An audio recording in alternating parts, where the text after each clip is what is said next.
Salut à tous, c'est Lord. Aujourd'hui, nouvelle vidéo rétro série film où nous allons parler de Dragon Ball Z, un animé mythique qui a bercé le cœur de nombreuses générations.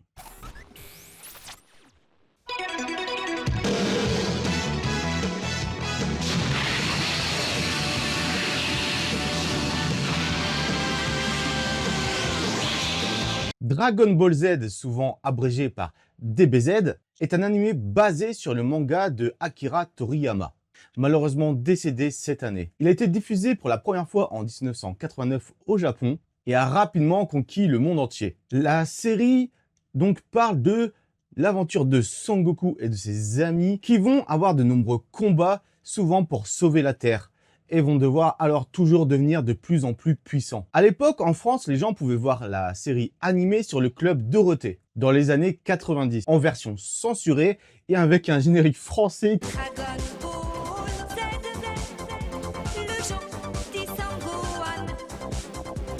Dragon Ball Z, combat tous les méchants. Qui, bon, ça pourra réveiller la nostalgie de certaines personnes, mais c'était pas non plus aussi dingue que les génériques japonais.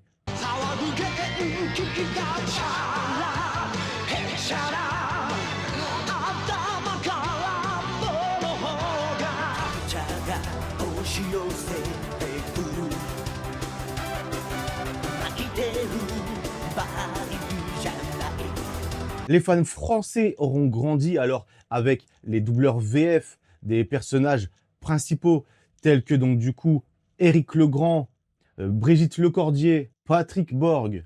Cependant, ça avait fait un peu de bruit à l'époque lors de sa diffusion en France. En effet, la série Dragon Ball Z avait été diffusée dans une émission pour enfants et donc en 1991, le CSA avait alors sanctionné TF1 via un communiqué à l'antenne juste avant le Flash Info pour avoir diffusé des scènes de violence et de sadisme. Mais bon, bref, revenons au centre du sujet. Dragon Ball Z vivait avec une richesse de personnages. Des personnages qui venaient tout droit également de la première série animée du premier manga Dragon Ball qui suivait l'enfance de Goku. Sauf que là, on était basé sur une histoire où Goku était grand et avait maintenant un fils. Donc on avait Goku au cœur pur, toujours prêt à relever des défis, à devenir de plus en plus puissant, à vouloir se battre, affronter des rivaux, des adversaires. Vegeta, le prince Saiyan, avec une fierté, mais comme on n'a jamais vu auparavant, et qui lui, justement, au début était vraiment dans le rôle du méchant et a évolué au fur et à mesure du temps, tout en conservant son arrogance et justement ce qui faisait de lui le prince des Saiyans, mais petit à petit développer une amitié avec Goku. Même s'ils étaient rivaux, c'était une amitié rivale. On avait Piccolo, l'ancien justement ennemi, qui était devenu maintenant aussi gentil et qui avait un rôle un peu, si je puis dire, d'oncle et un peu de mentor aussi pour Son Gohan. Et on avait Gohan qui est justement le personnage qui a évolué au fur et à mesure justement de cette nouvelle série. On l'a vu petit, adolescent, grand. Donc c'est un personnage aussi qui a évolué, qui a eu ces moments mémorables également. Et bien sûr, on a bien d'autres personnages. On avait par exemple Trunks qui venait du futur. On avait Freezer, un ennemi et un méchant machiavélique. On avait aussi Bulma qui était toujours présente. On a eu Cell comme méchant, Boo. Vraiment, Dragon Ball Z a apporté vraiment beaucoup de personnages mémorables. Dragon Ball Z est aussi célèbre pour ses combats épiques et aussi mémorables. Alors certes, parfois on pouvait attendre 3 épisodes pour qu'un personnage lance une attaque, mais il y avait ces moments mémorables. En effet, qui peut oublier les combats qu'il y a pu avoir et les transformations? Qui peut oublier par exemple la première transformation de Son Goku en Super Saiyan 1?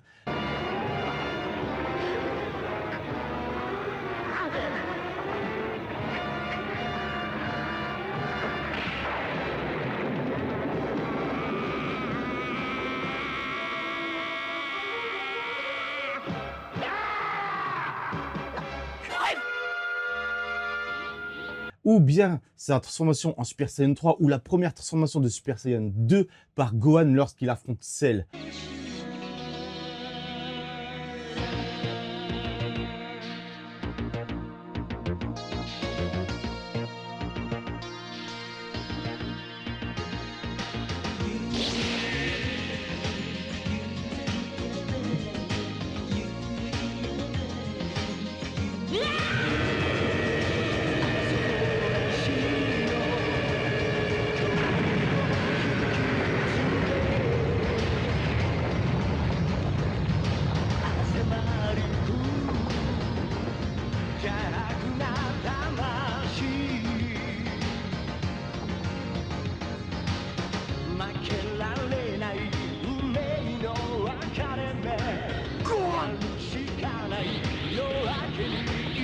you on back in day. Come on, baby, roll, roll, canal blue. Vraiment des moments et des transformations vraiment mémorables. Des musiques en plus qui étaient incroyables, une OST vraiment riche qui justement montrait un peu parfois justement la brutalité du combat, mais aussi tout le drama qu'il y avait autour, vraiment genre le combat pour sauver le monde, la Terre, le combat justement peu épique, le dernier combat où vraiment on a à bout de souffle. Enfin, vraiment tu ressentais avec la musique et tout ce challenge en fait que les personnages avaient et vraiment qu'ils devaient se surpasser. C'était vraiment incroyable. Je pense par exemple à un moment où une scène où vous aviez Vegeta qui affrontait donc du coup Majin Buu, donc en mode le petit, où en fait en gros il demandait à Goku de se préparer, où je crois que c'était le moment où il voulait Goku essayer d'avoir une nouvelle transformation de Super Saiyan. Et donc du coup Vegeta se faisait maltraiter par Petit Buu et t'as fait cette musique qui était là en fond, qui vraiment qui te mettait tu te disais ouais c'est dramatique ce qui se passe, c'est le chaos.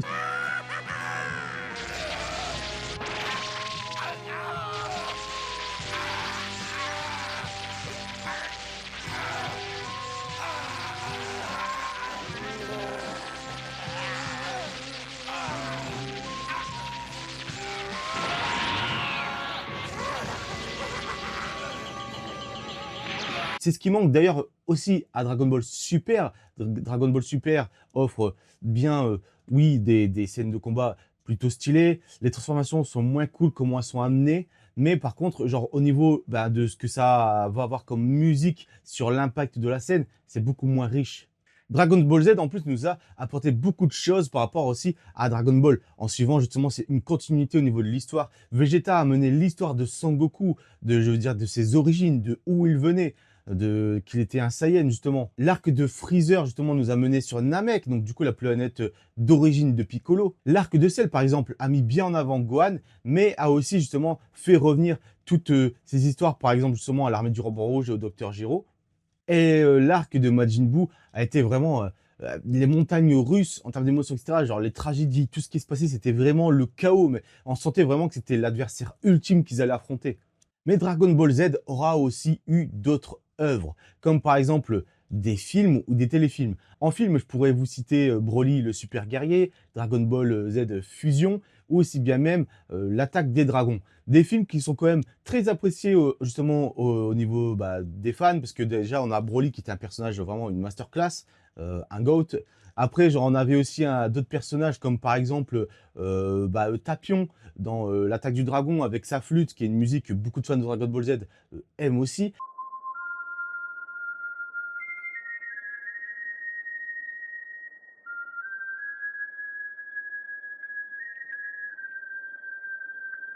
Et après, on avait également aussi, lors du film Fusion, Gogeta, une transformation qui était hyper classe. Parce que oui, Dragon Ball Z offrait aussi également des transformations, des fusions mémorables. Alors, que ce soit donc du coup Gogeta dans le film Dragon Ball Fusion ou Végéto dans l'arc Majin Buu quand Vegeta et Goku fusionnent ensemble. Et aussi, on avait, parce que par exemple, qu'on n'en a pas parlé tout à l'heure, mais Goten et Trunks quand ils étaient enfants, qui des personnages vraiment cool dans l'arc Majin Buu, qui arrivaient à fusionner et atteindre aussi un Super Saiyan 3.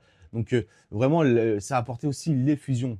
Dragon Ball a aussi été vraiment un animé qui a fait vendre beaucoup de contenu en termes de marketing, etc. À l'époque, il y avait énormément de choses, des vieilles cartes, des POG, je veux dire, il y avait les jeux vidéo il y a eu tout le temps des jeux vidéo depuis l'existence de Dragon Ball Z. Il y a toujours eu des jeux vidéo et ça continue. Et vraiment, en termes de nombre de produits dérivés, c'est incroyable. On peut voir justement la richesse de Dragon Ball Z aussi dans des cosplays, quand on va dans des conventions, etc. Il y a toujours moins une personne qui est déguisée en un personnage de Dragon Ball. Et ce qui est incroyable, c'est que des décennies après, l'œuvre continue d'exister. Non pas seulement par rapport à Dragon Ball Super ou même Dragon Ball GT, qui a été une suite qui, bon, les gens sont un peu divisés par rapport à Dragon Ball GT. Moi, j'ai envie de dire, les gens sont aussi divisés par rapport à Dragon Ball Super. Bon, bref, pour revenir au fait que Dragon Ball Z survit à travers les générations. Même s'il y a des gens qui découvrent maintenant Dragon Ball Super, même s'ils ils ont là, par exemple, je sais pas, 15 ans, ils adoreront Dragon Ball Z. Dragon Ball Z est vraiment quelque chose qui est intergénérationnel, qui vit à travers plusieurs générations, et c'est ça aussi qui est incroyable. Dragon Ball Z, en plus, avait aussi également une version qu'on appelait Dragon Ball Kai, qui enlevait les épisodes filler, si je dis pas de bêtises, et qui avait une qualité améliorée. Je crois qu'on était passé justement sur du Full HD au niveau des épisodes, mais on n'avait pas les bons génériques justement de Dragon Ball Z, hein, genre justement Ogato Power, si je ne me trompe pas dans le titre, et Shala. Mais je crois que c'est plus long le titre, mais bon, on repassera là-dessus. J'ai pas envie d'avoir une prononciation plutôt mauvaise.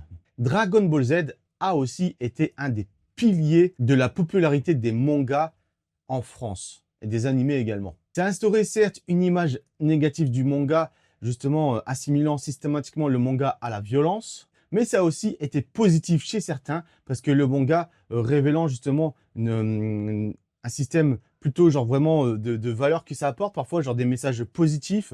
C'est pas forcément ça a montré aux gens que à travers le manga, le combat c'était pas forcément genre pour se mettre sur la tronche qui va être le plus puissant, il y avait souvent un message derrière. Notez également par la suite que la parution du manga Dragon Ball chez Glénat a aussi connu un grand succès. Plus de 17 millions d'exemplaires vendus en France, coïncidant avec un déferlement du manga donc du coup en France.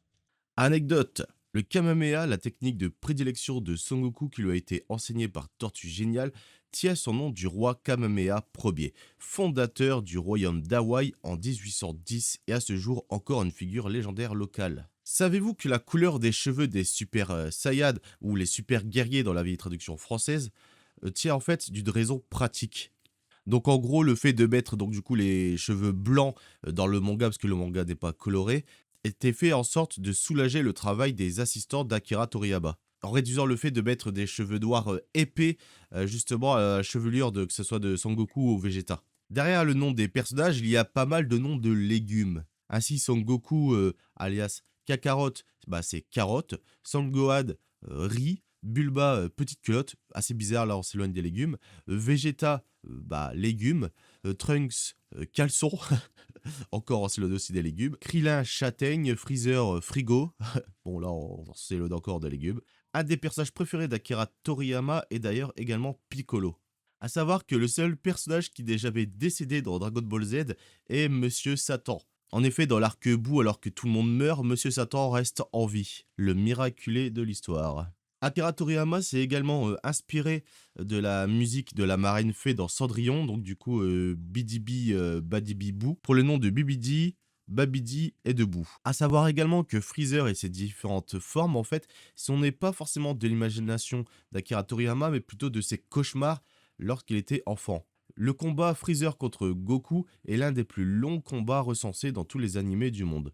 En effet, la bataille sur la planète Namek s'étend sur plus de 20 épisodes. Sachez également qu'au Japon, il y a un jour célèbre qui s'appelle le Goku Day, le 9 mai. En effet, la Japan Anniversary Association a officiellement déclaré que le 9 mai était le jour de Goku après que la Toei Animation l'ait demandé. Pourquoi le 9 mai? Eh bien, c'est parce que les caractères japonais pour le nombre de 5 et 9 peuvent être lus comme Go et Ku. Conclusion, Dragon Ball Z est une œuvre qui aura marqué plusieurs générations. C'est une œuvre que beaucoup de pères voudront la faire découvrir justement à leurs enfants. Et c'est peut-être ces enfants-là qui le feront découvrir aux prochains enfants. N'hésitez pas, vous, à me dire en commentaire quel était le moment qui vous a le plus marqué à travers justement l'anime Dragon Ball Z. Le moment vraiment qui vous a impressionné, et aussi le personnage que vous adorez. En tout cas, sachez que pour moi, ma scène préférée est le moment où Son Gohan devient un Super Saiyan 2, parce que j'ai trouvé ça incroyable à l'époque, sa colère, sa transformation. Et en tout cas, voilà. Aussi, n'hésitez pas à me dire c'est quoi votre générique préféré, Shala ou Ogato Power. N'hésitez pas aussi à me le dire également en commentaire. En tout cas, c'était tout pour cette vidéo sur Dragon Ball Z. Suite justement au succès du short Dragon Ball, je me suis dit, allez, cette prochaine vidéo rétro série film va être une vidéo sur Dragon Ball pour réveiller la nostalgie de chacun et chacune. Parce que je me suis dit, voilà, faut en parler. Il y a beaucoup de gens qui sont venus sur ma chaîne par rapport à du Dragon Ball, donc on va leur offrir du Dragon Ball. En tout cas, voilà, c'était tout pour cette vidéo rétro série film. Je vous souhaite une bonne journée ou une bonne soirée. N'oubliez pas que j'ai un Tipeee si vous voulez soutenir la chaîne pour m'aider à investir de nouveaux contenus. J'ai un Discord aussi également où on parle d'univers connecté, jeux vidéo, etc. Si ce n'est toujours pas fait, n'hésitez pas à venir me suivre également sur mes réseaux sociaux. Je partage régulièrement mes achats de figurines sur Instagram. Je partage aussi également sur X et je partage des vidéos sur TikTok. C'était tout. Je vous souhaite une bonne journée, encore une fois, ou une bonne soirée. Et je vous dis salut, c'était Lord.